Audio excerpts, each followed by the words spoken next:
I'm Annaliese Allen. I'm currently a student at UCCS. I am entering my last semester. We start next week, so very excited. And I'm getting my undergrad in visual and performing art with concentration in visual art. To preface this whole piece with a little bit of background of how I'm going to approach this artist talk. So it's been a fascinating journey entering into the art realm, especially the contemporary art realm, and finding that certain stories or perspectives can sometimes be not exactly super popular or necessarily wanted in the space. There's a difference between being an artist who is a Christian and a Christian artist, and I'm sure many of you have seen images of Jesus walking on water and thinking, okay, I get it, but that's not a great painting. And so it's been a challenge of how to approach my stance of faith and communicating that in an art realm that's generally not really wanting that statement to be there. And so I preface with this because my work specifically stems so deep within my faith, because my faith forms my worldview with how I interact with people, with the decisions that I make, with hopefully the words that I speak. And and so it is so integral to my creative process and the meaning behind my work, why I choose the materials that I choose and the symbolic nature of those materials, that I kind of have to share that.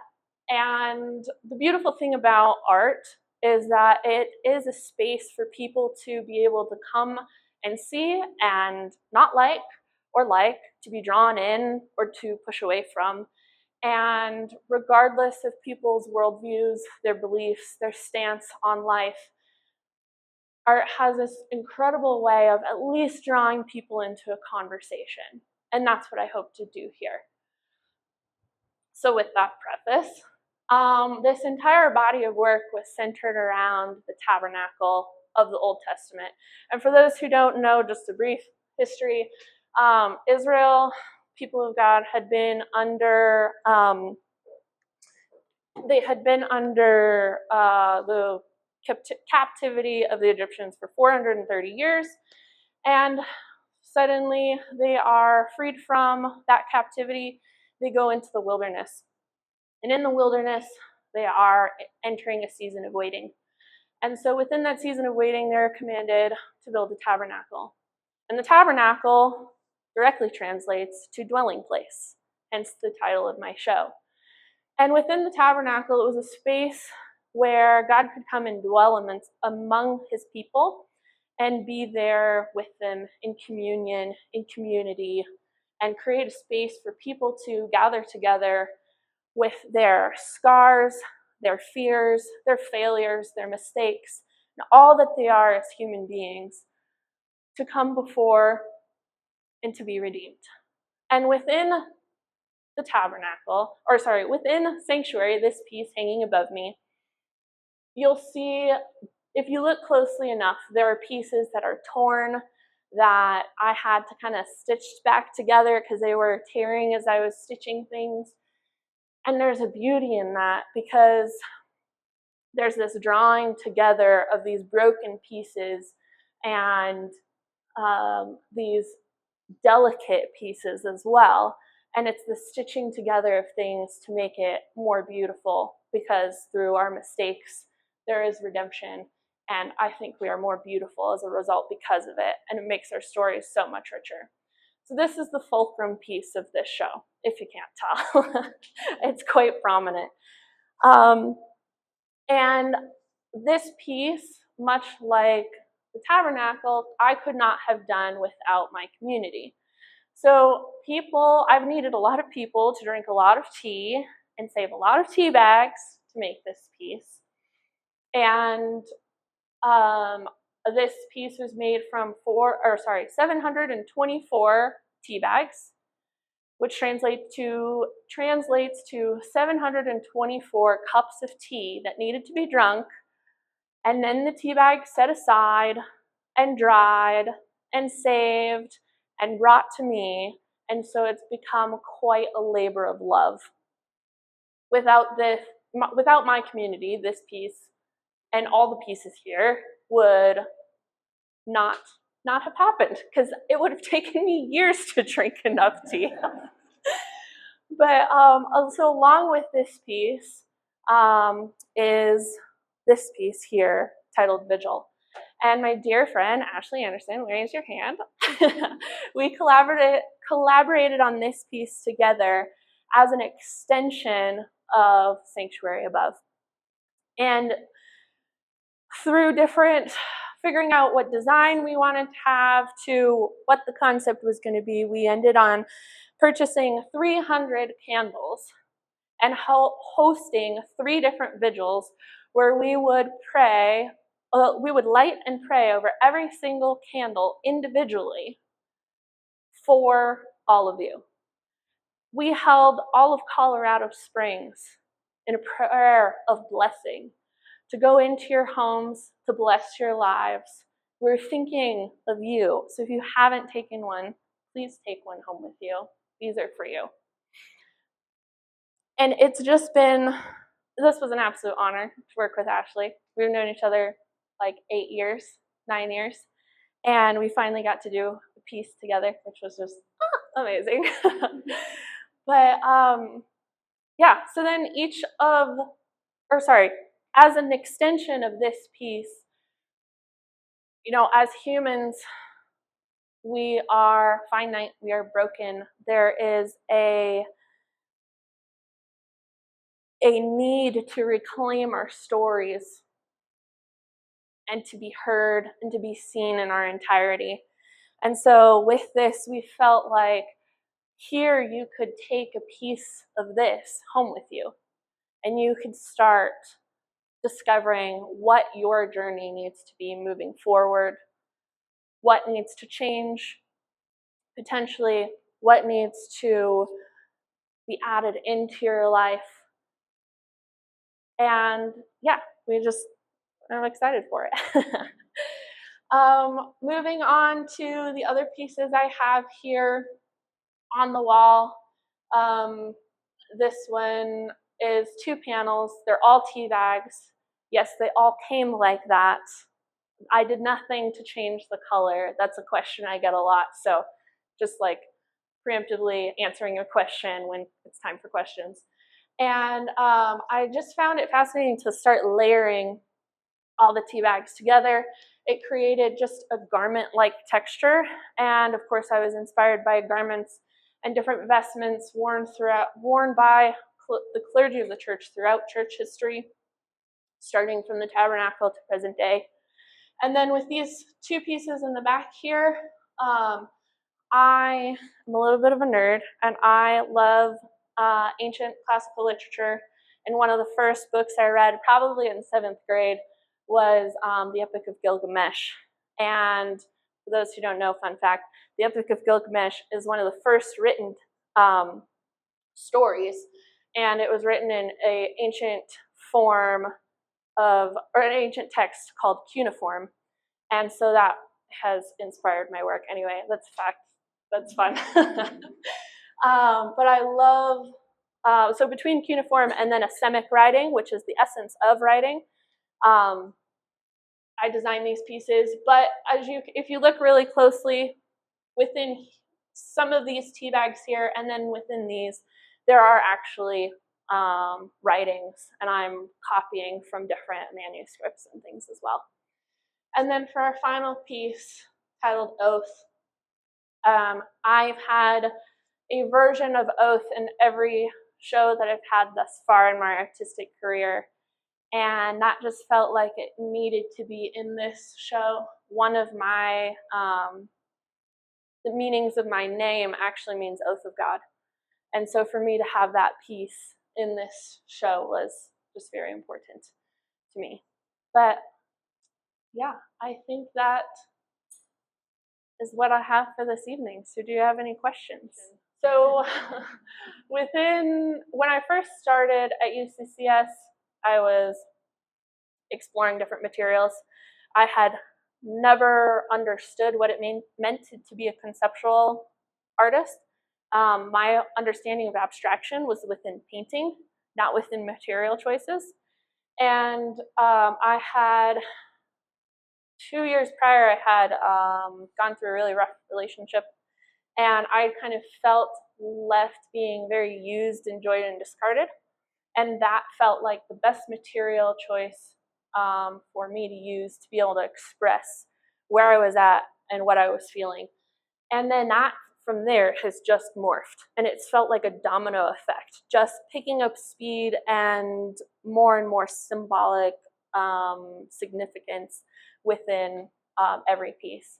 Also, I feel like it's something that people can relate to because we all have stories. Each tea bag is so different, and it feels like a fingerprint. We all have very different fingerprints. Not one of our fingerprints are the same.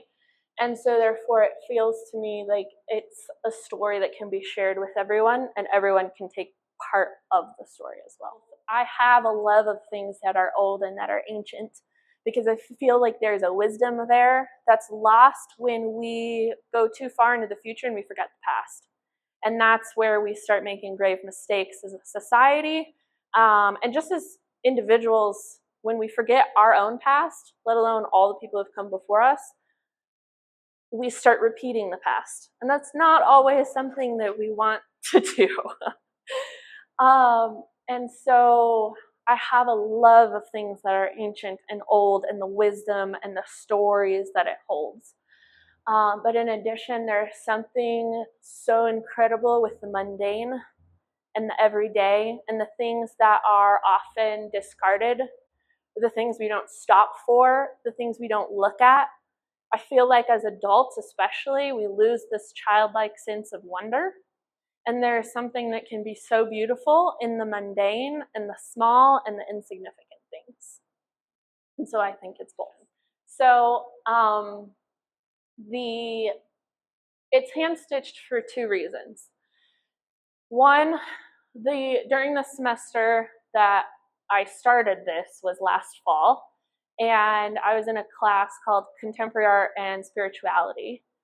And within this piece, one of my artist mentors that I've kind of studied under over my time at school is a Japanese artist, Japanese American artist whose practice deals with Nihongo, which is a Japanese style of art which translates as slow art. And so I took kind of the philosophy of that and sat with it. And so this is hand stitched, because it slows me down. It's this slow and intentional process, frustrating, but intentional. And it makes me sit for hours and hours and hours doing really tedious work, which the sewing machine would take that away from me. The second reason is because all the strings that are used are the strings from the tea bags themselves. So every single string that is seen hanging down is from the tea bag, which also slows down the process because you have to rethread about every 6 inches. Yeah, so you mean like these ones here? Those are actually the tea bags. So once the tea bag is dried, I take out the string, I set that aside, I set the tags aside. That'll be something one day, I'm sure. And then I open it up very, very carefully, and so they're actually rectangular. So, and those edges are, so that's all, like, when I look at a tea bag, it's that big. Yeah, wow. It's that big. And these ones, I've never seen one so big before, but I think those are used mostly for like sun tea or iced tea and yeah. And then that one that's different color,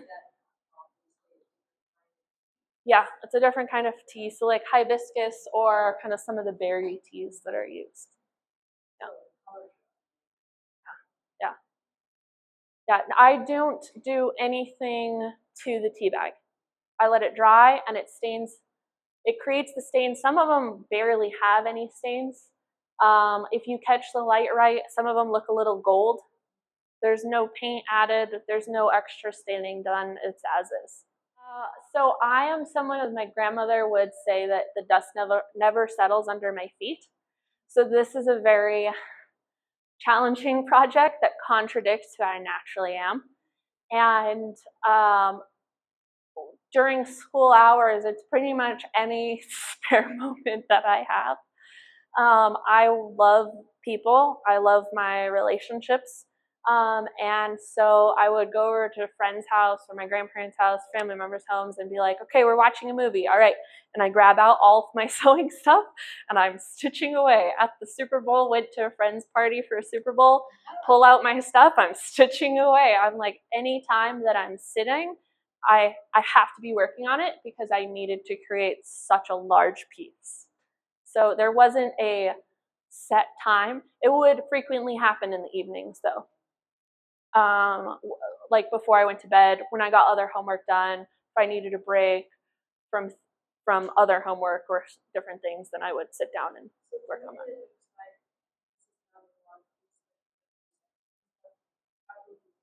Mm-hmm.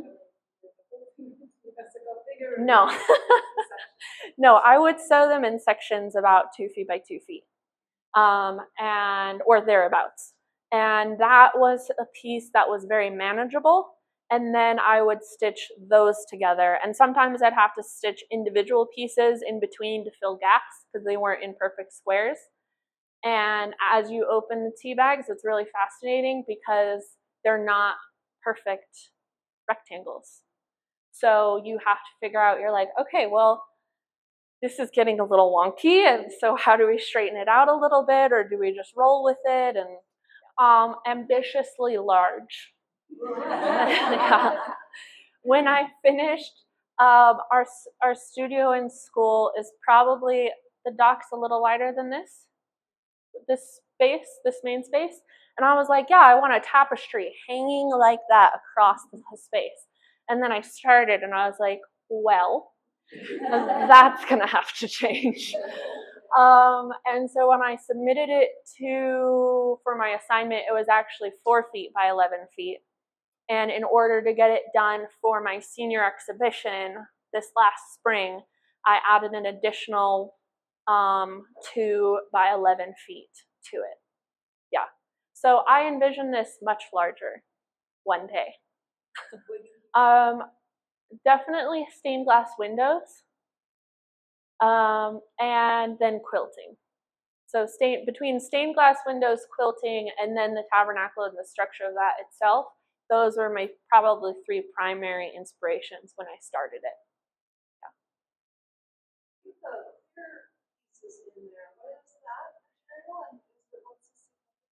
Those are also tea bags. Yeah. So there's a Harney and Sons. I'm not sure if that's the name of the brand, but it comes in like a tin. And they have little sachets, and those are actually triangular, or like a pyramid, and that would be that. So. No, I think the material, tea bags are made of either silk, plastic, or cotton, I believe are the primary materials for tea bags.